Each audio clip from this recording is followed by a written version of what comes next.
지난주 토요일에 우리 교회 성도의 가정의 결혼식이 오랜만에 있었습니다. 제가 30대 초반에 목사 안수를 받고 나서 아마 제 기억으로 그 다음에 교회가 어려워서 제가 부목사지만 주례를 많이 서게 되었습니다. 주례를 선 지가 근 20년이 되어 갑니다. 지금까지 적지 않게 많은 주례를 한 것 같은데 이번에 결혼 주례는 정말 특별한 결혼식이었습니다. 왜냐하면 99명 내로 인원이 통제되었습니다. 열이 있으면 들어가지 못하고 열이 없는 사람만, 그리고 제한된 인원들만 결혼식장에 들어갈 수가 있었습니다. 우리가 결혼식을 잔치라고, 잔치 간다라고 말을 하지 않습니까? 잔치날 빠질 수 없는 것이 무엇일까요? 바로 잔치 음식입니다. 결혼식에 가서 축하하고 음식을 함께 먹는 것은 정말 큰 인생의 기쁨입니다. 그날 결혼식을 마치고 교육자가 함께 식사를 하였는데 주위를 둘러보니 식사하는 사람이 그리 많지 않았습니다. 어쩔 수 없지 그런 생각은 하면서도 참 아쉬운 마음을 금할 수가 없었습니다. 오늘 본문 요한복음 2장 1절부터 11절까지도 바로 이 결혼식과 관련된 본문입니다. 우리 예수님께서 공생의 사역을 시작을 하십니다. 마침 그때 갈릴리 가나에 혼례가 있었습니다. 예수님의 어머니 마리아도 거기 먼저 가셨고 예수님과 그 제자들도 혼례의 청함을 받게 됩니다. 지금이야 결혼식 가보면 예식장 결혼식일 경우 30분 내로 모든 순서를 마쳐야 되는 시스템입니다. 하지만 예수님 당시 결혼식은 무려 일주일 동안이나 진행되었습니다. 정말로 동네 잔치였고 마을 잔치였습니다. 그런데 그 잔치 결혼식에 문제가 발생합니다. 그것은 바로 포도주가 떨어진 것입니다. 음식 준비가 부족할 수도 있고 하객들이 예상보다 더 많이 왔을 수도 있습니다. 이 전라도에서 잔치하면 홍어가 있어야만 잔치라고 하지 않습니까? 이스라엘에서 결혼식 하면 제일 중요한 음식은 바로 포도주, 와인이었습니다. 그 결혼식의 신랑 신부와 혼주들에게는 결혼식 날 축하하기 위해 원근 각지에서 온 하객들을 잘 모시고 푸짐하게 음식을 대접하고 싶은 마음을 가지고 있었을 것입니다. 그런데 결혼식 어느 날 가장 중요한 포도주가 떨어진 것입니다. 그것은 결혼식의 흥이 깨어져 버리는 심각한 문제였습니다. 우리 역시 인생을 살면서 이런 예상치 못한 문제들 그리고 위기들을 만나게 됩니다. 어떻게 하면 이 위기를 극복할 수가 있을까요? 그때 예수님의 어머니 마리아가 예수님께 이렇게 말씀을 드립니다. 저들에게 포도주가 없습니다. 여러분, 문제 해결의 팁 첫 번째가 바로 이것입니다. 마리아처럼 우리 인생 가운데 문제가 발생하였을 때 그것을 예수님께 그대로 아뢰며 기도하는 것입니다. 우리는 문제만을 바라보다 예수님을 놓쳐버리고 자충우돌을 합니다. 그런 문제는 더 꼬이게 마련입니다. 문제를 풀 수 있는 방법은 문제의 해결자 예수 그리스도에게 나아가 아뢰는 것이 오늘 본문이 말씀하시는 위기 극복의 첫 번째 단계, 첫 번째 스텝입니다. 주님께서 무엇을 말씀하십니까? 여자여, 나와 무슨 상관이 있나이까? 내 때가 아직 이르지 아니하였나이다. 어떻게 보면 생뚱맞은 말씀을 예수님께서 하고 있습니다. 이것을 예수님께서 공생애를 시작하시면서 자신의 가장 중요한 사명에 대해서 말씀하고 있습니다. 내 때가 이르지 아니하였다. 나의 때는 바로 십자가를 지른 때를 의미하고 있습니다. 예수님은 나의 사명은 십자가에 달려 죽음으로 말미암아 모든 인류를 죄와 사망 가운데서 구원하시는 것임을 말씀하십니다. 그 구원의 때가 아직 이르지 않았다. 지금은 시작에 불과하다. 나는 그 구원의 길, 십자가의 길을 처음부터 마지막까지 걸어가겠다라고 천명을 하신 것입니다. 예수님은 공생의 사역의 처음부터 마지막 순간 겟세마네 동산에 이르기까지 예수님은 사람들의 부탁대로, 사람들의 요청대로 살지 않으셨습니다. 자신의 원대로도 살지 않았습니다. 예수님은 오직 하나님의 뜻을 이루기 위해서 십자가의 길을 일관되게 걸어가신 것입니다. 하지만 이 대답은 마리아가 기대한 그러한 답은 아니었습니다. 마리아는 예수님의 그 말씀을 듣고도 그 의미를 깨닫지 못하였을지도 모릅니다. 하지만 마리아는 포기하지 않습니다. 오히려 더 큰 믿음을 가지고 예수님께 나아갑니다. 여러분, 우리 역시 주님께 무언가를 아뢰고 기도할 때 한 번에 우리가 원하는 그 응답을 받지 못할 때가 있습니다. 그 순간 낙심하지 마십시오. 포기하지도 마십시오. 그 순간에 내가 듣고 싶은 그 답을 얻지 못하였을 때 오히려 마리아처럼 더 큰 믿음으로 예수님께 나아가시기를 바랍니다.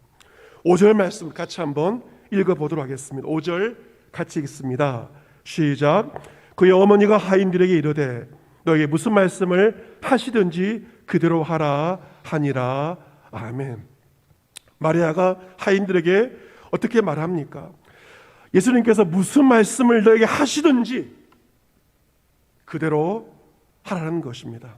이 말씀은 육신적으로 자신의 아들이지만 예수님에 대한 무한한 신뢰를 표현하고 있습니다.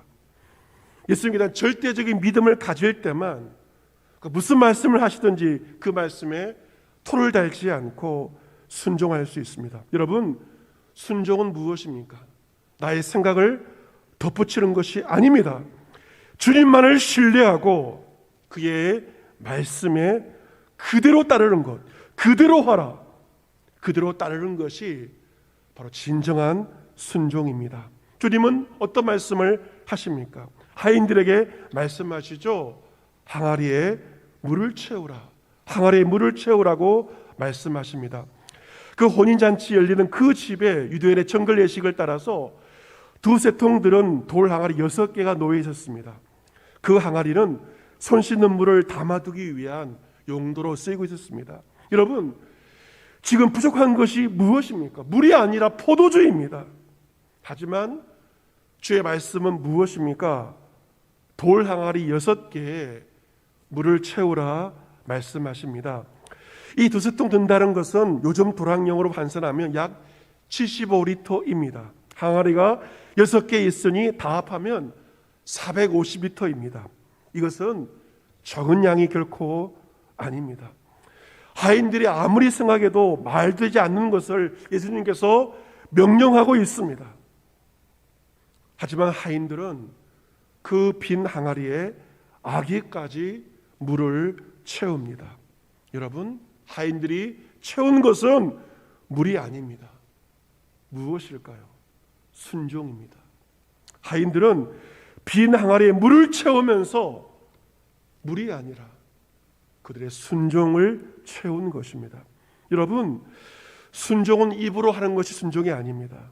순종은 내가 많은 말을 하고 싶지만 나의 입술을 닫고 내 손을 사용하여서 순종을 채우는 것입니다. 순종은 내 입술을 닫고 내 발을 움직여 순종을 채우는 것입니다. 하인들은 그 항아리에 아기까지 물을 가득 채웁니다. 항아리에 물만 적당히 채우는 신용만 한 것이 아닙니다. 반만 채운 것도 아닙니다. 항아리 위에까지 아기까지 가득가득 물을 채웠고 그것이 그들의 순종의 표현이었습니다. 여러분, 주님의 역사, 주님의 기적 언제 나타날까요? 우리 입술을 닫고 우리의 손과 발을 사용하여 내가 채워야 할 그 순종의 항아리에 나의 순종을 채울 때 주님의 역사가 여러분 가운데 나타나게 될 것입니다. 순종의 분량은 아기까지 가득 채우는 것입니다. 순종의 분량을 끝까지 채울 때 주님이 행하시는 주의 역사가 여러분 가운데 일어나게 될 것입니다.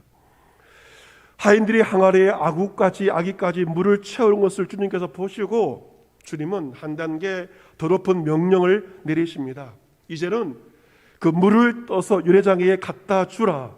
연회장은 그 연회 결혼식의 잔치의 모든 것을 주관하는 사람입니다. 아마 이 포도주가 떨어졌기 때문에 연회장은 안색이 노랬을 것이고 굉장히 당황했을 것입니다. 그런데 그 당황한 연회장에게 물을 갖다 준다면 연회장에게 어떤 말을 들었겠습니까? 지금 뭐 하는 것이냐고, 미쳤냐고 그런 말을 들을 것입니다. 연회장에게 물을 갖다 주는 것은 항아리에 물을 채우는 것보다 더 어려운 일이라고 할 수 있습니다. 우리가 주의 말씀 한 단계를 순종할 때, 순종의 분량을 채울 때 주님은 다음 스텝으로 더 어려운 순종을 요구하십니다. 주님은 우리의 순종이 온전케 되어지도록 우리의 순종을 훈련하시는 분이십니다. 하인들은 그 말씀에도 순종합니다.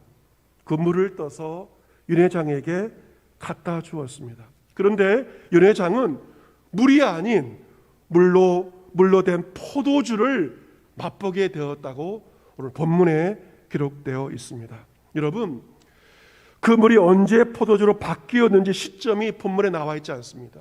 왜 그럴까요? 시점은 중요하지 않고 시점은 주님의 성 안에 있기 때문에 그 시점이 기록되어 있지 않습니다. 중요한 것은 시점이 아니라 중요한 것은 순종입니다. 하인들의 순종을 통하여 그 물을 갖다 주어라. 그 순종을 통하여 어느 순간에 물이 바뀌어 포도주가 되었다는 사실, 그것이 더 중요합니다. 연회장이 신랑을 불러 말합니다. 사람마다 좋은 포도주를 먼저 내고 사람들이 취한 다음에 낮은 포도주를 내거늘 그들은 지금까지 좋은 포도주를 아껴두었다라고 극찬을 합니다. 그 포도주는 제일 좋은 품질의 가장 좋은 포도주 와인이었습니다. 잔치는 다시 흥겹게 이어지게 되었고 모든 사람들은 포도주를 즐기면서 기쁨의 혼인잔치를 누리게 되었습니다. 하지만 사람들은 잔치를 누렸지만 포도주가 어디서 났는지는 알지 못하였습니다. 오직 순종의 하인들, 물떠온 하인들만 이 포도주가 어떻게 생겼는지 그들만 알았습니다. 여러분, 주님의 역사, 주의 기적 누리는 자도 있지만 더 귀한 사람은 그것을 가장 가까이서 보는 자, 그것을 아는 자는 적지 않습니다. 하인들처럼 오직 믿음으로 순종한 자만이 주의 놀라운 역사를 직접 체험하게 되고 그 역사를 알 수 있습니다. 물론 주 역사를 통해 많은 사람들이 누리게 되지만 하지만 그 기적은 이름 모를 누군가의 믿음과 순종을 통하여 나타나게 되고 일어나게 되는 것입니다. 11절에 예수께서 그 이 첫 표적을 갈릴리 가나에서 행하여 그 영광을 나타내심에 제자들이 그를 믿으니라. 이 11절 말씀으로 오늘 본문은 마무리되고 있습니다. 우리 주님께서 이 첫 번째 표적을 행하신 이유가 무엇입니까? 좋은 와인을 통하여서 결혼 잔치에 흥을 돋구기 위해서 이 표적을 행하신 것이 아닙니다. 예수 그리스도를 통한 구원의 때가 이제는 시작되었다. 그러한 의미를 가지고 있습니다. 제자들은 이 첫 번째 표적을 통하여 예수님을 믿게 되었습니다. 여러분, 믿음은 어떻게 생기는 것일까요? 주님께서 친히 행하시는 영광을 바라볼 때, 주의 놀라운 행하시는 영광을 바라볼 때, 그것을 바라볼 때 우리는 나도 모르게 예수님을 믿게 됩니다. 믿음은 하나님의 은총의 선물입니다. 주님께서 가나 혼인잔치의 첫 번째 표적을 행하신 이유는 무엇입니까? 제자들에게 가장 귀한 믿음을 선물로 주기 위함입니다. 믿음은 주님이 우리에게 허락하시는 최고로 귀한 멋진 선물입니다.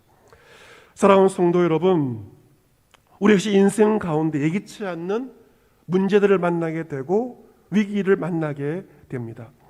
무언가가 부족하고 떨어질 때 우리들은 기쁨까지 함께 잃어버리게 됩니다.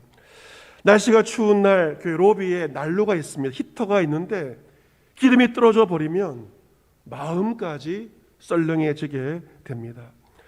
주방에 쌀떡에 쌀이 떨어질 때, 생활비가 떨어질 때, 아이들 등록금이 부족할 때, 학원에 보내고 싶은데 돈이 부족할 때 우리는 발을 동동 구르기도 하고 그와 함께 기쁨까지 사라져 버립니다. 희망찬 새해를 맞이하여 보름이 지났지만 우리의 은혜의 계단은 여전히 부족한 것이 우리의 현실인지도 모릅니다. 하지만 여러분께서 올해 잔치와 같은 기쁨의 한 해가 되기를 진정으로 원하신다면 첫 번째 단계는 무엇입니까? 여러분의 부족함과 여러분이 떨어져 있는 그 부족한 그 현실들을 다른 이가 아닌 주님께 아뢰시기를 바랍니다.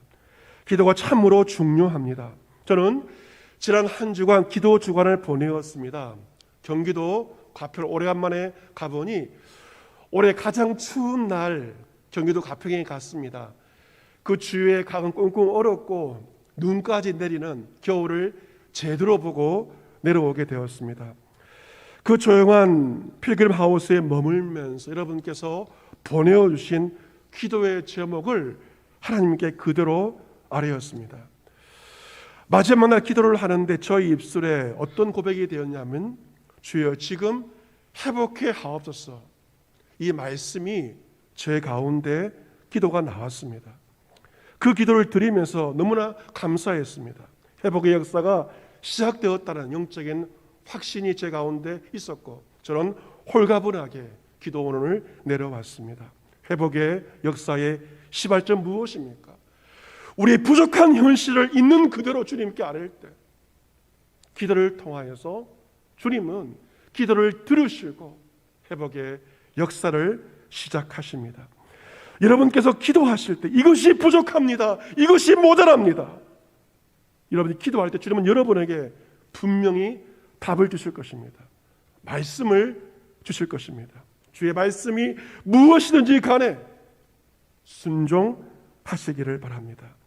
순종의 분량을 채우세요. 적당히 반 정도가 아니라 아기까지 순종의 분량을 채우시기를 바랍니다. 여러분이 해야 할 그 일들을 감당할 때 순종이 회복되어질 때 주님이 행하시는 놀라운 역사가 여러분과 여러분의 가정 가운데 나타나게 될 것입니다. 영국의 한 초등학교에 문제거리인 8살 여자아이가 있었습니다. 그 아이는 한시도 가만히 있지 못합니다. 선생님의 골머리를 앓게 했습니다. 떠드는 건 예사이고 숙제도 해오지 않고 성적은 늘 꼴찌였습니다. 그 아이는 소위 ADHD 증상, 주의력 결핍, 과잉, 행동 장애를 가진 아이였습니다. 담임쌤이 몇 번이고 야단치고 얼러보았지만 소용이 없었습니다. 급기야 부모님에게 편지를 썼습니다. 이 아이를 더 가르칠 수가 없으니 특수학교로 보내라고 편지를 보내었습니다. 그 편지를 받은 부모님이 얼마나 힘들었겠습니까?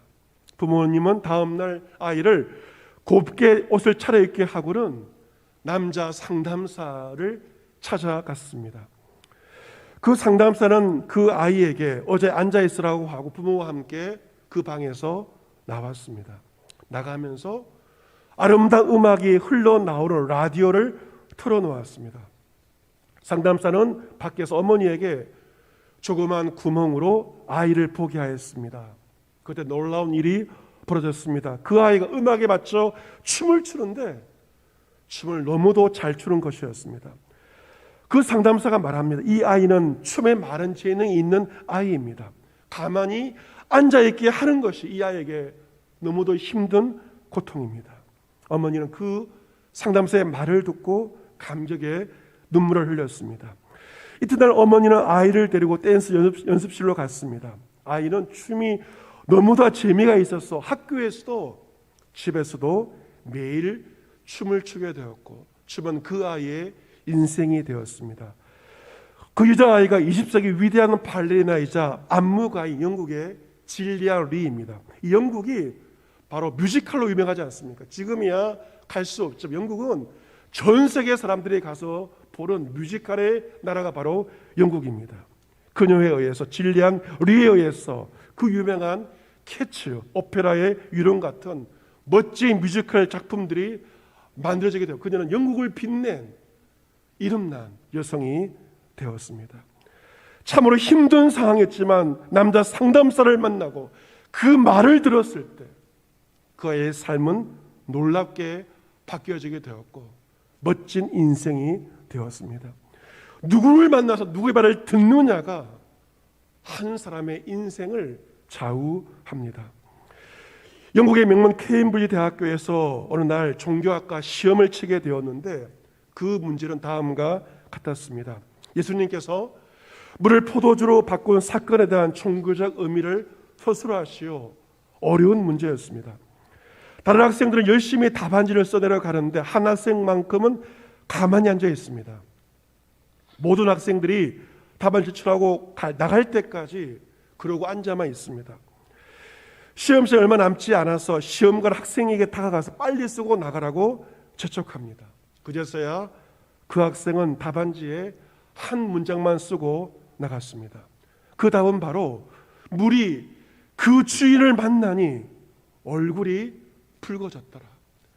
그 물이 주인을 만나니 얼굴이 붉어졌더라. 이 한 문장의 답안으로 최고의 학점을 받은 그 학생이 바로 영국의 천재 시인 바이런입니다.